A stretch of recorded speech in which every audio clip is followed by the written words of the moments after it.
দীর্ঘ ১ মাস তীব্র তাপপ্রবাহের পর উপকূলে হঠাৎ বৃষ্টিতে স্বস্তি। জিয়াউল ফকিরের পাঠানো চিত্রে রয়েছে বিস্তারিত। দীর্ঘ ১ মাস তীব্র তাপপ্রবাহ ও প্রচণ্ড গরমের পর উপকূলীয় জেলা পটুয়াখালীর বিভিন্ন স্থানে বৃষ্টিপাত হয়েছে। রবিবার দুপুর ১২টায় জেলার কলপাড়ায় মাঝারি ধরনের বৃষ্টিপাত শুরু হয়। এর আগে ভোররাতে জেলা শহর সহ বিভিন্ন উপজেলা শহরে গুঁড়ি গুঁড়ি বৃষ্টি হয়।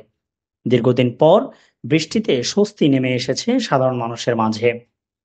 বৃষ্টিতে ভিজে অনেকেই উচ্ছ্বাস প্রকাশ করতে দেখা গিয়েছে। এদিকে বৃষ্টির কারণে উপকৃত হয়েছে মৌসুমী সবজি চাষী সহ বিভিন্ন ফল বাগানীরা। পটুয়াখালী আবহাওয়া অফিসের ভারপ্রাপ্ত কর্মকর্তা মাহবুবা সুখী বলেন, আগামী ৩ দিন উপকূলীয় এলাকায় থেমে থেমে বিদ্যুৎ চমকানো সহ বজ্রবৃষ্টি হতে পারে। কোথাও কোথাও ঝড়ো হওয়া বয়ে যেতে পারে বলে ধারণা করছেন।